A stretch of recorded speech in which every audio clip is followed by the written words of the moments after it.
Welcome viewers, আজকের ভিডিওতে আমি তৈরি করে দেখাবো মশলা চা। মশলা চা বানাতে গ্যাসে একটা পাত্র বসিয়ে 1 বাটি এলাচ, লবঙ্গ 1 বাটি, গোলমরিচ 1 বাটি, কিছুটা দারচিনি আর 1 বাটি মৌরি দিয়ে ভালো করে নেড়েচেড়ে ফ্রাই করে নেবেন যাতে মচমচে হয়। ওগুলোকে একটি আলাদা পাত্রে রেখে আবার গ্যাসেতে পাত্র বসাবেন। এবার কিছুটা শুকনো আদা ভেঙে এরকম দিয়ে আদাটা ফ্রাই করে নেবেন। আদাটা যেন একটু ফ্রাই হয়ে আসে। এবার আদাটাকে তুলে ওই পাত্রে রেখে দিন, আবার বসান।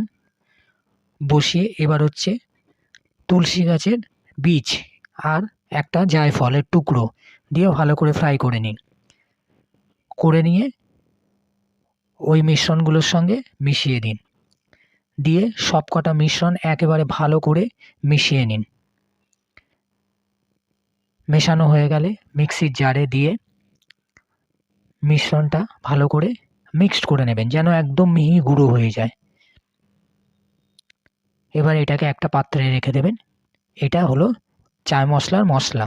এবার একটা পাত্রে জল দেবেন, চা দেবেন, চা পাতা একটু বেশি করে দেবেন যাতে লিকার ঘন হয়। এবার ওই মশলা দেবেন, দিয়ে লিকারটাকে ফুটতে দেবেন।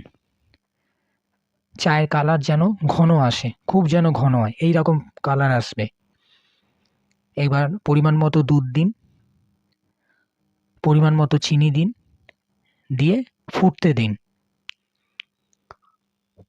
ফোটা হয়ে গেলে একবার পাত্রটা নামিয়ে রেখে আরও একবার ওটাকে ফুটিয়ে নেবেন। একটা দারুণ স্মেল আসবে।